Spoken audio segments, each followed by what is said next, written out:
আসসালামু আলাইকুম রহমতুল্লাহ বরকাত। ওয়ালাইকুম আসসালাম রহমতুল্লাহি ওয়া বারাকাতুহু। জি সাথী ভাইয়েরা, পূর্বের ঘন্টায় আমরা 364 কায়দা পর্যন্ত আমরা আলোচনা করেছিলাম। এখন 365 কায়দা থেকে শুরু হতে যাচ্ছে। আল মাইয়িতু লা ইয়ামলিকু বাদাল মউত। মৃত্যু ব্যক্তি মৃত্যুর পরে কোনো কিছুর মালিক থাকে না। কোনো কিছুর মালিক হতে হলে কি মালিক হওয়ার কি লাগে? যোগ্যতা লাগে। যোগ্যতা থাকে মৃত্যুর পরে, মৃত্যুর আগে। মৃত্যুর পরে কি থাকে না? যোগ্যতা থাকে না। এই জন্য মৃত্যু ব্যক্তি মৃত্যুর পর কোনো কিছু সে কি হতে পারবে না, মালিক হইতে পারবে না। কিন্তু আসবাবর নাজারের মধ্যে লেছে একটা মাসালা ব্যতিক্রম। কয়টা মাসালা? এখানে একটা মাসলা ব্যতিক্রম আছে। সেটা হলো ওই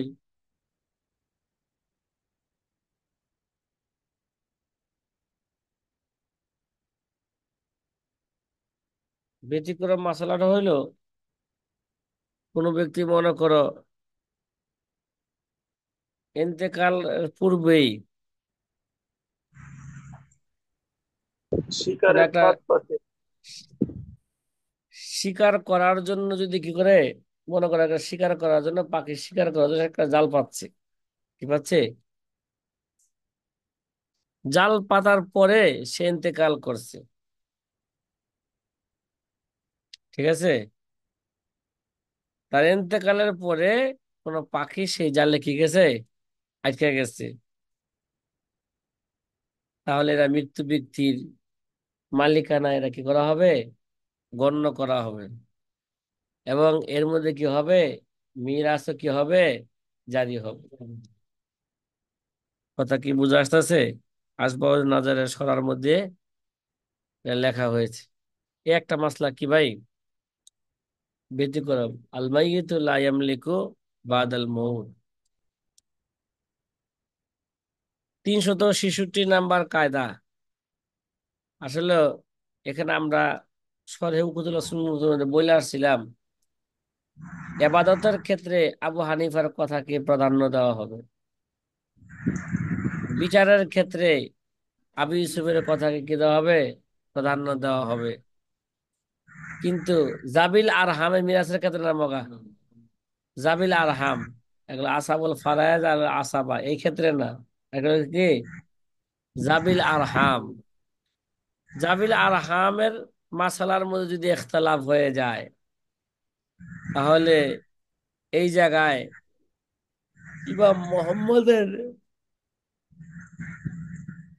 কথার উপর কি হবে? ফতোয়া হবে। কার কথার উপর? আমাদের এখানে যে কায়দাটা আছে, এই কায়দাটা ইমাম আবু ইউসুফের মত অনুযায়ী কায়দাটা। কথা কয় না? কার মত অনুযায়ী? ইমাম আবু ইউসুফ রহমতুল্লাহ আলাইহির মত অনুযায়ী। মিরাসু জাবিল আরহাম মাখুজুন ফি হুকমিল আসাবাতি ফি জামিল আহকাম। ফি কি? ফি জামিল আহকাম। উস্তাদ জি, 365 নম্বর কায়দাটা যদি একটু খোলাসা করতেন, যদি আরেকটু যদি লা তামলিকু বাদাল মাউত। আল মাইয়িতু লা ইয়ামলিকু বাদাল মাউত। এ তো খোলাসা সুস্পষ্ট করেছিলাম এভাবে। এই ফাঁদের বিষয়টা যদি মালিকানা, কোনো মালিকানা সাব্যস্ত হওয়ার জন্য যোগ্যতা পাওয়া জরুরি। কিরে, একটা মানুষের যখন জান চলে যায়, তখন আর সে কি মালিকানা, মালিক হওয়ার সে যোগ্যতা রাখে না। এর জন্য রাখে না বিধায়ী মৃত্যুর পরে কোনো ব্যক্তি যদি কি করা হইলো, হিবা করা হইলো অথবা সৎকার করা হইলো, সেগুলো হিবা বা সৎকার সে কি হবে না, মালিক হবে না। আসবাব নাজারের মধ্যে আরেকটা মাসালা আছে। কোনো ব্যক্তিকে যদি বাইতুল মাল থেকে যদি বাৎসরিক একটা ওজিফা দেয়, কি দেয়? আমাদের দেশে ধরো বয়স্ক ভাতা আছে না, মাসে মাসে দেয়, অথবা সে প্রতি মাস উঠাইতে পারে, অথবা 6 মাস পর উঠাইতে পারে, বা 1 বছর পর সে কি করতে পারে, উঠাইতে পারে। এখন যদি বয়স্ক ভাতাওয়ালা লোক যদি মারা যায় মনে করলাম বাইতুল মাল থেকে, হ্যাঁ, তাহলে তার এই ওজিফা পাওয়ার হকদার সে আর থাকবে না। কথা কয় না, সে তো মারাই গেছে, আমি বয়স্ক ভাতা আমার কিসের, বয়স্ক তো নাই। কথা কি বুঝে আসতেছে? এবং সেটার মালিকও হবে না। সে যদি মালিক হবে না, সুতরাং এর মধ্যে কি হবে না, মিরাজও কি হবে না, জারি হবে না। বলছিলাম যে শুধু একটা মাসালা ব্যতিক্রম, বলছিলাম কটা মাসালা, একটা মাসালা না, ব্যতিক্রম। ব্যতিক্রম বলছিলাম। উদাহরণস্বরূপ, অনেকে পাখি ধরার জন্য একটা ফাঁদ পাতে, এক এক এলাকায় এক এক সিস্টেম পাখি ধরার আছে না, কথা কয় না। এই এক এক এলাকায় এক এক সিস্টেম, জি উস্তাদ জি। কোন এলাকায় এরকম আছে যে কি করছে, সে জালদা পাখি ধরে, কথা কয় না। যেখানটা পাখি কি দিব, গাছের, হ্যাঁ, গাছের 3 দিকে কি করছে, সে জাল দিয়া রাখছে। পরে এক দিক দিয়ে কি করছে, পাখিরে তাড়ান দিছে। যেই দিক দিয়ে তাড়ান দে, পাখি কই দিকে দৌড় দিব, না বিপরীত মুখে কি দিব, বিপরীত মুখে তো কি আছে, কত জাল আছে।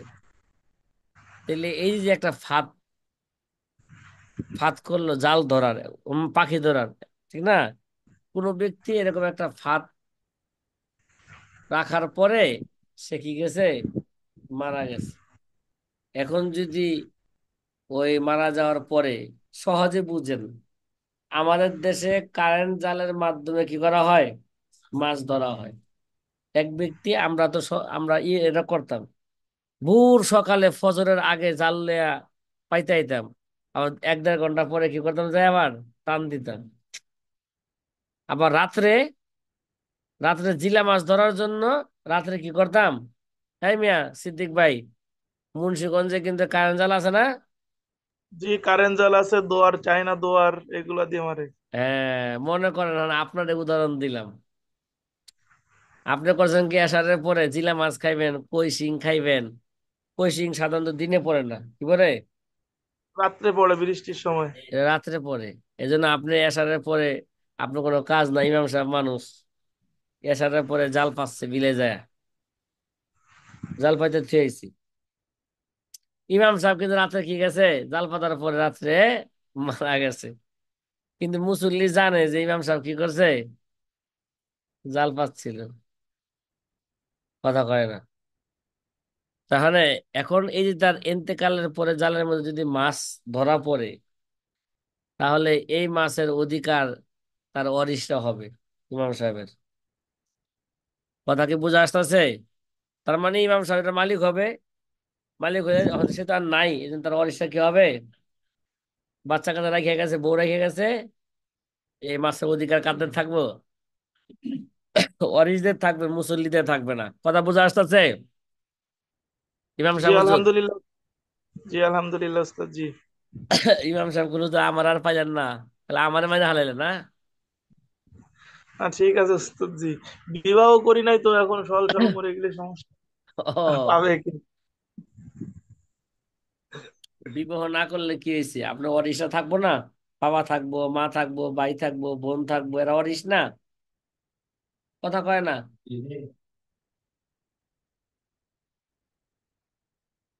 366 নম্বর কায়দা তো মনে হয় খোলাসা আগে বলছিলাম নাকি? মিরাস ও জাবিল আরহাম মাখুজ মিন হুকমিল আসাবাতে ফি জামিল আহকাম। নিকট আত্মীয়র মিরাসের হুকুম, কি রে ভাই, জাবিল আরহাম নিকট আত্মীয় মিরাসের হুকুম সর্বক্ষেত্রে আসাবার হুকুমের ন্যায় হবে। এরা কিন্তু ইমাম মোহাম্মদের কথা অনুযায়ী না, এটা কার কথা অনুযায়ী, ইমাম আবু ইউসুফের কথা অনুযায়ী। জাবিল আরহামের ব্যাপারে হানাফিদের হইলো ইমাম মোহাম্মদের কথার উপর কি হবে, ফতোয়া হবে, যেটা আমরা পড়ে আসছিলাম না। এটাই আবু হানিফার কি মশহুর কুল। ইমাম মোহাম্মদের যেটা, এটা আবু হানিফার কি। আর ইমাম আবু ইউসুফ রহমতুল্লাহ আলার নিকট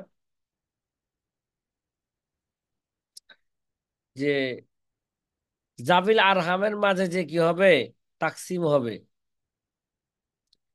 এরা শুধু যারা জীবিত আছে তাদের এতেবারে কি হবে, তাকসিম হবে। কথা কি বোঝা আসতেছে? তাইলে ইমাম আবু ইউসুফের কথা অনুযায়ী এটা বলা সহি হবে, জাবিল আরহামের মধ্যে মিরাসের তাকসিম, তাকসিমের তারতিব আসাবার তারতিবে হবে। কিসের তারতিব হবে?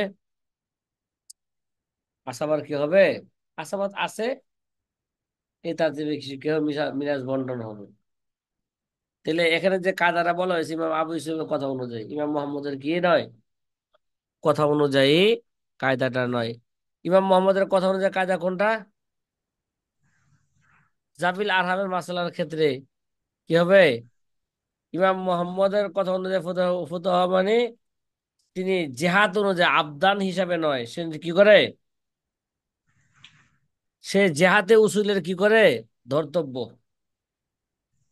কি উসুলের এটা? জেহাদে উসুলের কি ধর্তব্য হবে। তাহলে এই বিষয়ে উদাহরণ বুঝতে হইলে আগে জাবিল আরহাম কারা কি এগুলা আগে জানা লাগবো। যেখানে থাকলে জান- উদাহরণ দিলে বুঝা আসবে, নাহলে বুঝা আসবে না ঠিক মতন। কথা কি বুঝা আসতেছে? জি। জি, রাহাকামুল মিরাজ পড়লে তখন কিছুটা কি হইব, বুঝা আসবো। জি। বুঝাইবো। এরা আর উদাহরণ দিলাম না এখন, জি, আপনারা একটা প্রশ্ন।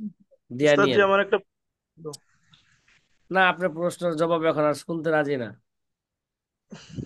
ঠিক আছে। মিরাজ জি, জি, বলেন বলেন, বলে ফেলেন। আপনার খালি যদি সবসময় কোনো প্রশ্ন থাকে, বাহিরে প্রশ্ন করেন, এই জন্য কিছু শুনতে রাজি না। জি। কারোর যদি দুইটা যদি মেয়ে থাকে, এখন যদি সে সে তো মৃত্যুর পরে তার আসাবা হিসাবে তার ভাতিজারা সম্পদ পাবে। এখন যদি সেই সম্পদ যদি নিজের মেয়েদের নামে জীবন দশায় লিখে দিয়ে যায়, তাহলে কি সে আসাবার থেকে যে পার্থক্য করলে এজন্য কি সে গুনাহগার হবে, নাকি কোনো সমস্যা আছে কিনা? এই মাসলার জবাব তো গতকালই দিয়েছিলাম। কিরে ভাই, যদি কোনো ওয়ারিশকে যদি বঞ্চিত করার জন্যই যদি কি করে, তাকে বঞ্চিত করার জন্য অন্য ওয়ারিশকে দেয়া যায়, তাহলে সে কি হবে, গুনাহগার হবে। যদি কোনো বঞ্চিত করার উদ্দেশ্য নয়, অন্য কোনো হেকমতে যদি দেয়া থাকে, তাহলে সে কি হবে না, গুনাহগার হবে না। যেমন আপনার কথা অনুযায়ী ভাতিজারা গাঞ্জাখোর, কিরে, সে জাগা দিলে না কি করবার, জাগা বিচার কি হইব, বড় গাঞ্জাখোর হইব। সুতরাং দরকার নাই আমার মৃত্যুর পরে যারা আবাদত ঠিক মতন করবে, হ্যাঁ, আমার সম্পদ পায়া আমি তাদেরকে দেয়া যায়, তারও, হ্যাঁ, আমিও কি মৃত্যুর পর আমার কি হবে, আমি সব সৎকায় জারিয়ার মতন কি পাই দেবো, সৎকায় জারিয়ার মতন সব পাইতে থাকবো আমি। ভাই, কথা কি বুঝে আসতেছে? জি, আলহামদুলিল্লাহ উস্তাদ। এই ধরনের প্রশ্নের জবাব গতকালই দিয়েছিলাম, এটা ভালো করে বুঝে নেবেন। আর নাসি ওয়াল আমিদু ফিল ইয়ামিন ওয়াত তালাক ওয়াল ইতাকি মাহজুরাতিল ইহরাম সাওয়াউন। কিরে ভাই, তালাক, ইয়ামিন বলছে তালাক, ইতাক গোলাম আজাদ করা, ঠিক আছে, ওয়াল মাহজুরাতিল ইহরাম এবং ইহরাম অবস্থায় নিষিদ্ধ কাজসমূহ, কয়, এবং ইয়ামিন কসমের মাসালার মধ্যে, এগুলো কি ভাই, মানে ইয়ামিন, তালাক, ইতাক, মাহজুরাতুল ইহরাম, এই সমস্ত সকল মাসালার মধ্যে নিষিদ্ধ কাজসমূহ, এরা ইচ্ছাকৃত, ইচ্ছাকৃত ভুল হোক, নিষিদ্ধ এই সময় নিষিদ্ধ কাজসমূহে ইচ্ছাকৃত ভুল হোক অথবা অনিচ্ছাকৃত ভুল হোক, এগুলা কি ভাই বরাবর। কিরে ভাই, তালাক ইচ্ছা করে দিল তালাক হইব, অনিচ্ছাকৃত কি তালাক দিলে কি হয়ে যাবো গা, তালাক হয়ে যাবে। এবার কথা কি বোঝা আসতেছে? জি, এহরাম, আলহামদুলিল্লাহ। এহরাম অবস্থায় খুশবু লাগানো নিষেধ, কথা কয় না। এখন যদি কেউ অনিচ্ছায় খুশবু লাগায়, কথা কয় না, তারপরে এটা কি হবে? নিষিদ্ধ হবে। সাওয়াউন কানা। এই 2 দিন আগে, কয়েকদিন আগে এই মাসলা জিজ্ঞাসা করছে আমগো মাওলানা সাখাওয়াত। উমরায় উমরায় গেছে, কয় হুজুর, উমরা করে আসার পথে এখন এহরাম খুলি নাই। হ্যাঁ, কয় আতর বেচতেছে এক ব্যক্তি, গায়ে কি লাগাইছে? আতর লাগাই দেয় না ভাই, এ দেন দেন। সে কি ইচ্ছা করে লাগাইছে, অনিচ্ছা লাগাইছে? ওদেরকে দিয়ে অনিশ্চয় দিস। লাগাইছে। তা ইচ্ছাকৃত ভুল আর অনিচ্ছাকৃত ভুল এই সমস্ত ক্ষেত্রে কি সাওয়াউন, সমান। বরাবর। তারপরে সে ভুল করছে 3টা, কয়টা? 1 নম্বর ভুল, যে রুকনে ইয়ামানি যেখানে আতর লাগায় রাখে ওই জায়গায় সে ধরছে, এটা ইচ্ছাকৃত ধরছে। 2 নম্বর ভুল, কিসরাতুল কাবা। অনেক সময় যে কাবার গিলাফের মধ্যে গিট লাগিয়ে রাখে, আতর লাগায় রাখে, সে গিলাফও ধরছে এরকম অবস্থা। এবং বাসা আসার সময় কি করছে, রাস্তার মধ্যে আতরওয়ালা কি করতেছে, তার গায়ে লাগাইছে, অনিচ্ছাকৃত ভুল। তাহলে ইচ্ছাকৃত ভুল, অনিচ্ছাকৃত ভুল, এগুলোর ব্যাপারে কি বরাবর। কথা মনে হয় বুঝে আসে না, আসছে? জি সবই আল্লাহ আলহামদুলিল্লাহ। শুক্রিয়া। হুম। তাইলে জি নাসি ওয়াল আলহামদুলিল্লাহ। আমেদ, কিরে ভাই? নাসি মানে অনিচ্ছায় ভুল করা, আমেদ মানে ইচ্ছাকৃত। ইচ্ছাকৃত ইচ্ছাকৃত। ভুল করা। এটা ইয়ামিনের ক্ষেত্রে, তালাকের ক্ষেত্রে, ইতাকের ক্ষেত্রে, মাহজুরাতুল এহরামের ক্ষেত্রে সাওয়াউন, এটা কি বরাবর। এটা কি, কথা কি বুঝে আসতেছে? হুম। এবার মাওলানা সাকলে আলহামদুলিল্লাহ। ডাকাইতে হইব, এবার তোমার ইস্তেফতা চাও। ওই যে খেলা বারবার আমার কাছে কইছি, ঠিক আছে? আমি কইছি যে এই, কারণ এহরাম অবস্থায় আতর যদি লাগায়, একবার লাগাইলে কিছু সৎকার দিলে কি দেবে গা, এটা তার শাস্তি। যদি একের অধিক করে ফেলে, তাহলে এর মধ্যে কি আসবে? দম আসবে। কি আসবে? দম আসবে। কায়দা নাম্বার 368, আর নেদাউ লিল এলান, কিরে ভাই? আর নেদা লিল এলান, আহ্বান করা হয় কোনো কিছু ঘোষণা দেওয়ার জন্য। কিরে ভাই? কোনো কিছু কি ঘোষণা দেওয়ার জন্য। আর নেদা, এই কায়দা তোর সুস্পষ্ট, কিরে ভাই?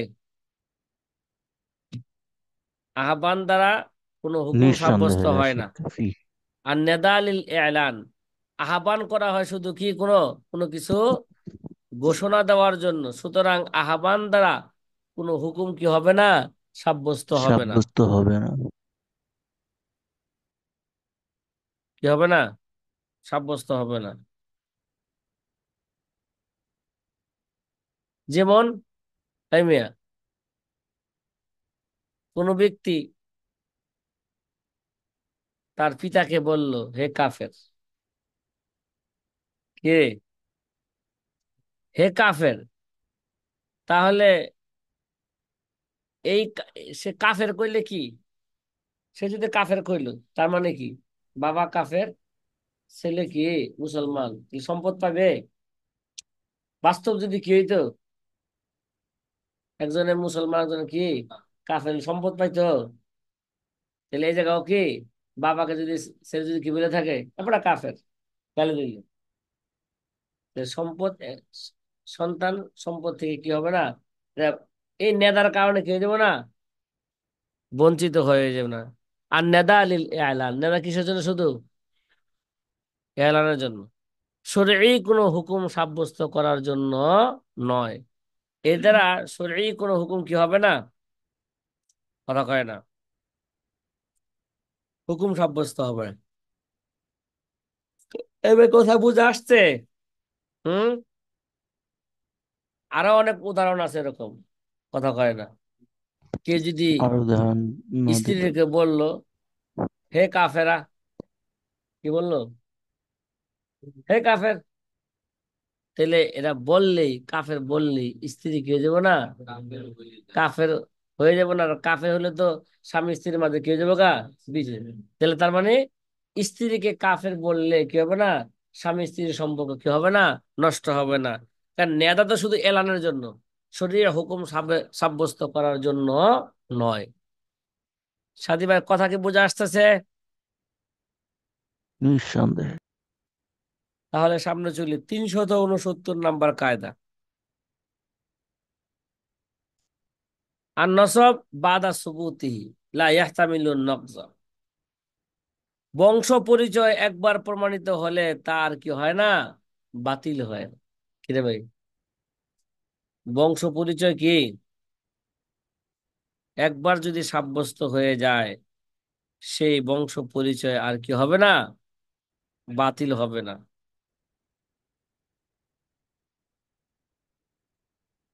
যেমন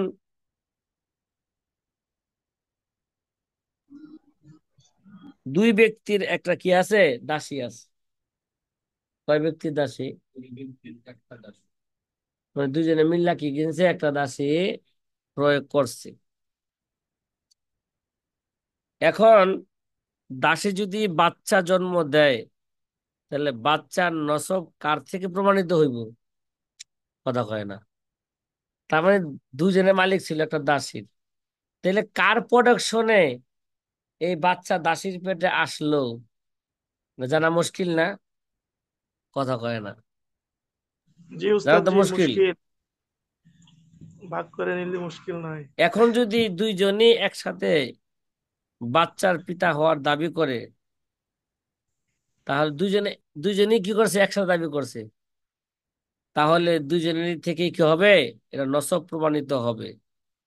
তবে যদি কোনো একজন আগে দাবি করে, তাহলে তার থেকে নসব কি হবে, প্রমাণিত হবে। পরবর্তী দাবিকারীর কোনো কথা গ্রহণযোগ্য হবে না। কেননা নসব একবার প্রমাণিত হলে তা কি হয় না, এরা আর বাতিল হয় না। কিন্তু এখানে একটা কথা আছে, কিন্তু যদি পরবর্তীতে দাবিকারী মুসলিম হয় এবং প্রথম দাবিকারী কাফের হয়, তাহলে খেলাফে কিয়াস পরবর্তীতে দাবিকারীর দাবি কি হবে, করা হবে, গ্রহণ করা হবে। তাহলে বাচ্চারা কি হয়ে যাবে গা, মুসলমান হয়ে যাবে। এই হ্যাকমত। কথাটা কয় না। কারণ বাচ্চা কার দিকে লক্ষ্য করা হয়, পিতা মাতা। বুঝে নাই?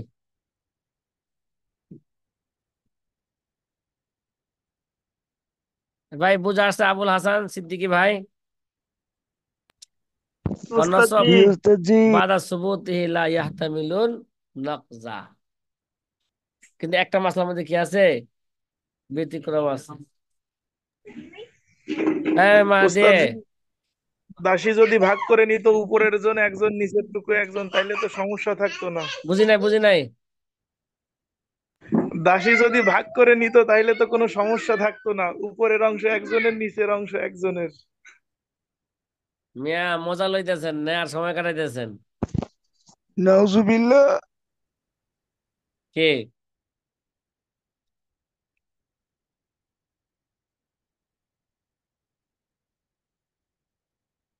এবার আমরা 370 নাম্বার কি পড়ি? কথা কয় না। জি উস্তাদ জি। আচ্ছা। নসখুল কিতাব বিসুন্নাতিল মাশহুরাতি আল্লাতি তালকাহাল উলামা বিল কবুল জায়েজুন। এটা আমরা নস্খের কথা আগেও বলছি। নস্খ কোরআন কোরআন দ্বারা হয়, হাদিসে মশহুর দ্বারা কি হয়, নস্খ হয়। কিন্তু খবরে ওয়াহিদ দ্বারা কি হয় না, নস্খ হয় না। এই ব্যাপারে আমরা পিছনে কি করে আসছি, আগে আলোচনা করছি, যে যে মশহুর হাদিস উলামায়ে কেরাম গ্রহণ করে নিয়েছেন, তা দ্বারা কিতাবুল্লাহকে রহিত করা যায়। কি করা যায়? মশহুর হাদিস দ্বারা, মুতাওয়াতির হাদিস দ্বারা কিতাবুল্লাহকে রহিত করা যায়, কিন্তু খবর ওয়াহিদ দ্বারা কি করা যায় না, রহিত করা যায় না। আবার কি কোরআন দ্বারাও কোরআন কি হবে, রহিত হবে। হাদিস দ্বারা কোরআন কি হবে, রহিত হবে। কোন কোন হাদিস এটা, মুতাওয়াতির বা মশহুরের স্তরে হইতে হইব। খবর ওয়াহিদ দ্বারা কি হবে না, কোরআন কি হবে না, রহিত হবে না। অনেক সময় তো রহিত হয়, হুকুম রহিত হয়, তেলাওয়াত কি হয়, রহিত হয়। লাকুম দিন হুকুম ওয়ালিয়া দিন, এটা কি আছে? তেলাওয়াত রয়ে গেছে কিন্তু হুকুম কি এখন আর নাই। কিন্তু যারা নাকি ধর্ম নিরপেক্ষতা কি করে বিশ্বাসী, তারা ইয়ার দ্বারা কি দেয়, দলিল পেশ করে লাকুম দিন হুকুম ওয়ালিয়া দিন। ধর্ম নিরপেক্ষতা মুসলমান না কাফের, একটা ইস্তেফসা আসলো নাকি, কি সমাধান হয়েছে এটার? জি, সেকুলারিজম। ধর্ম নিরপেক্ষতার ব্যাখ্যা অনুযায়ী কি হবে, হুকুম হবে। ধর্ম নিরপেক্ষতার ব্যাখ্যা যদি এরকম করা হয়, ভাই কি করো, তোমার ধর্ম পালন করতে আমার দেশে কোনো কি নাই, বাধা নাই। আমার ধর্ম পালন করতে আমার আমার দেশে কি নাই, যার যার ধর্ম কি করো, আবার পালন করতে যায় কোনো ধর্মের প্রতি কি আনবে না, আঘাত আনবে না। এরকম হয়, এই ব্যাখ্যা যদি করা হয় তাহলে কি সে কাফের হয়ে যাবে? কথা কয় না। আর ধর্ম নিরপেক্ষতার ব্যাখ্যা যদি করা হয় কি, কথা কয় না, ধর্ম বলতে কিছু নাই, সব ধর্ম কি, বা ধর্ম বলতে কিছু নাই, কথা কয় না, যে যেভাবে কথা চায় সে করুক, কোনো কি নাই, বাধা নাই। ধর্ম অস্বীকার করলো মানে কোরআন অস্বীকার করলো, কথা কয় না, তাহলে তো কি ইমান থাকবে না। ধর্ম নিরপেক্ষতার ব্যাখ্যা যদি এরকম করা হয়, এটা করা হয় যে ভাই তোমার ধর্ম তুমি পালন করো তোমার স্থানে, আমার ধর্ম আমি কি করব, আমার স্থানে পালন করব। তোমার ধর্ম কি করো, তুমি যায় কি করো, তোমার মঠে যায় কি করো, এটা কি কয়, রামকৃষ্ণ মিশন আছে না আমাদের, হ্যাঁ বৌদ্ধ মন্দিরে আছে, ইয়ে আছে, যাও ভাই। তো এই খ্রিস্টানরা তোমাদের বৌদ্ধ মন্দিরে যায়, তোমরা কি করো, তোমাদের ধর্ম গির্জায় যায় তোমরা আলাপ পালন করো। হিন্দুরা তোমরা কি করো, রামকৃষ্ণ মিশনে যায় ধর্ম পালন করো। মুসলমান ভাইরা তোমাদের ধর্ম তোমাদের ঈদগাহ ময়দানে মসজিদে যায় কি করো, ধর্ম পালন করো, বা তোমাদের ঘরেও কি করো, ধর্ম পালন করো, আমাদের কোনো কি নাই, আপত্তি নাই। তো এরকম এই ধর্ম নিরপেক্ষতা এরকম ব্যাখ্যা করলে তো কি যাবে না, ইমান যাবে না। আম ভাবে যদি আমরা ব্যাখ্যা করি কি, ঝামেলা আছে, কথা কয় না। হুম হুম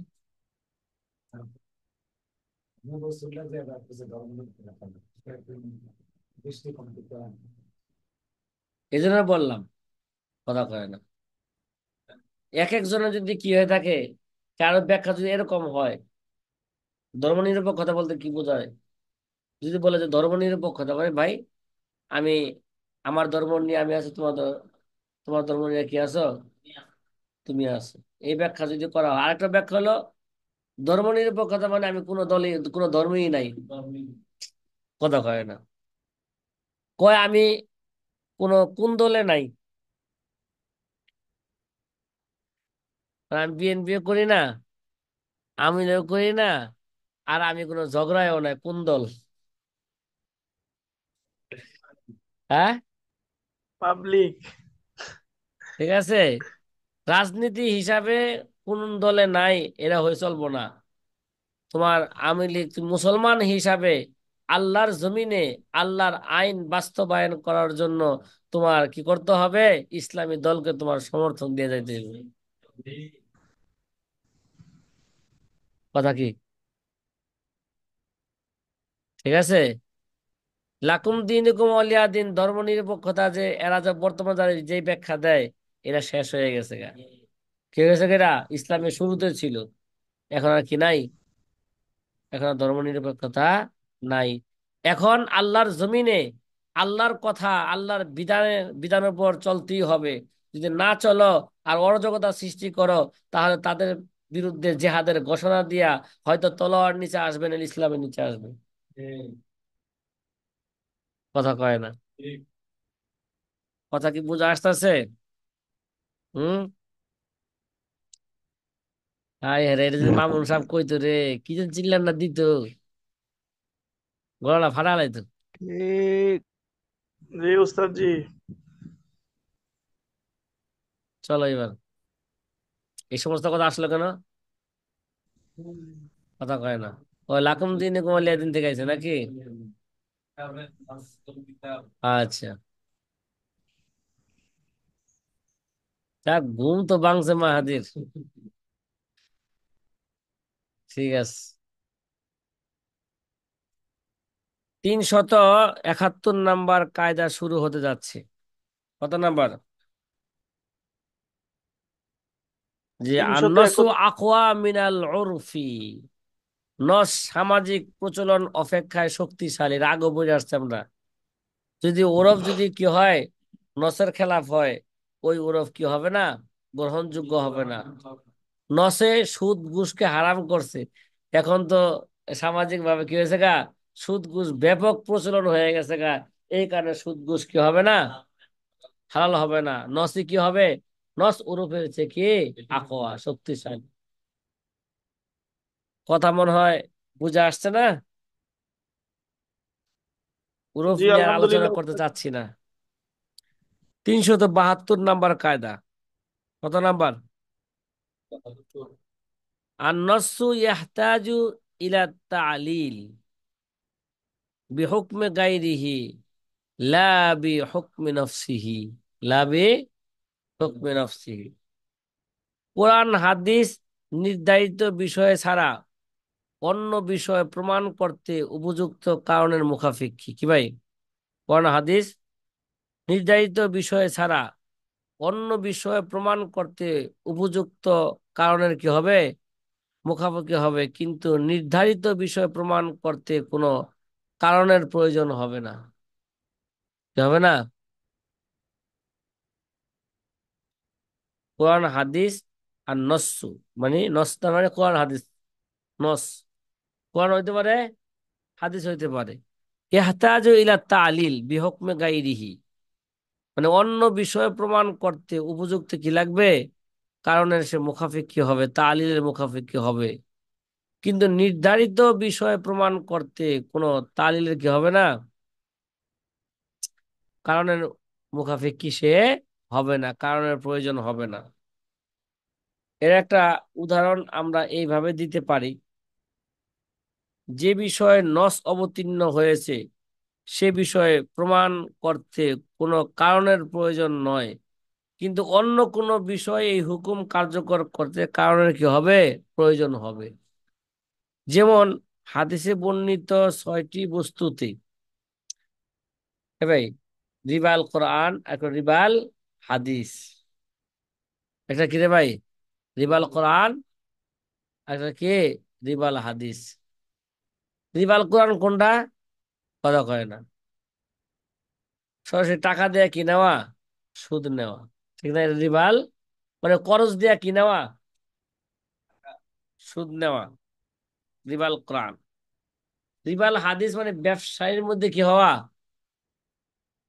হ্যাঁ, সুদ নেওয়া ব্যবসায়ের মাধ্যমে।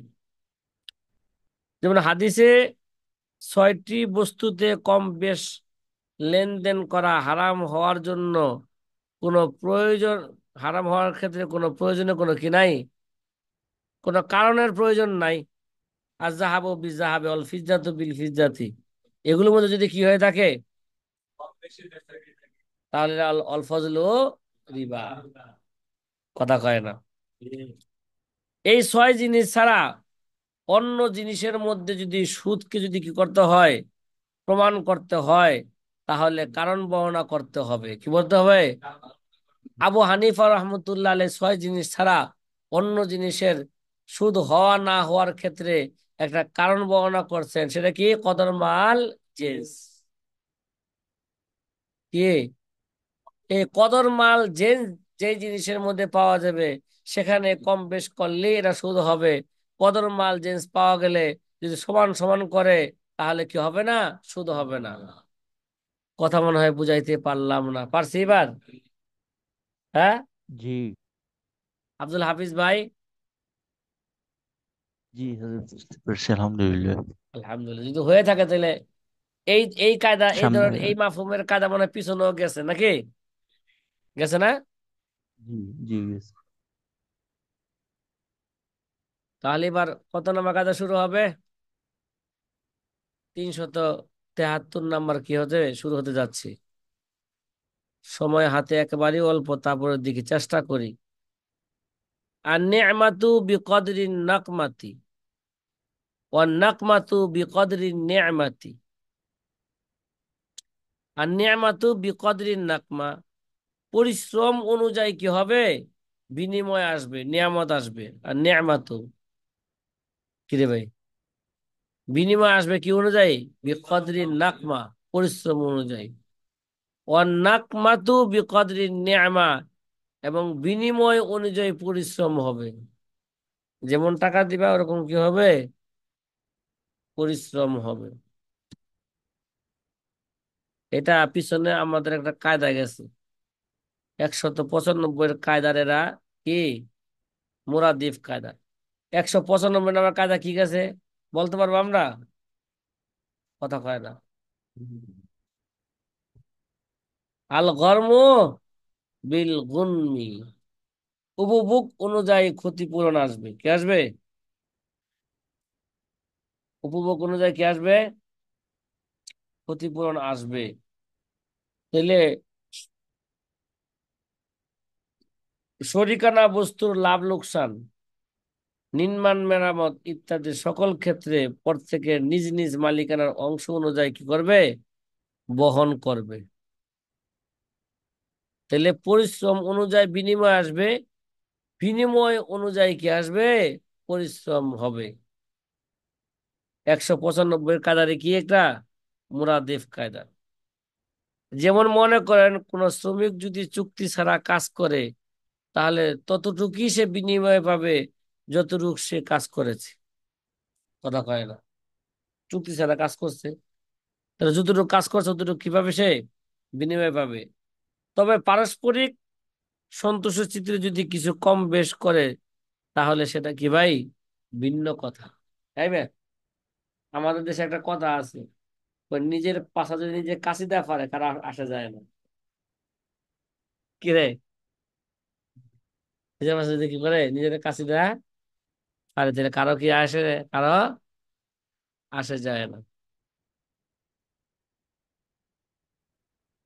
তাহলে আর নেমাতু বিকদরিন নাকমা, আর নাকমাতু বিকদরির নেমা।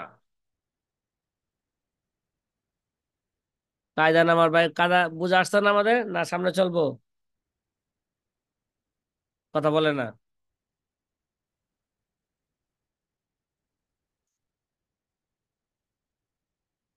জি। 334, 374 নাম্বার কায়দা পর্যন্ত থাকলো, আজকে এই পর্যন্তই থাকলো। আজকে একটু কম হয়েছে নাকি? হুম।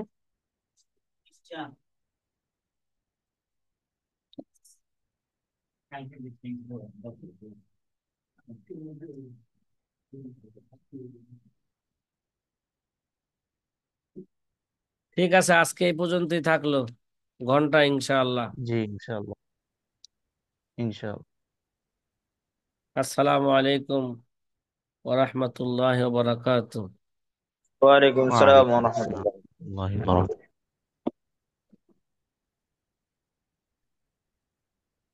মোহাম্মদ আলী ডাকতো, ঘুমাই গেছে, ঘুমাই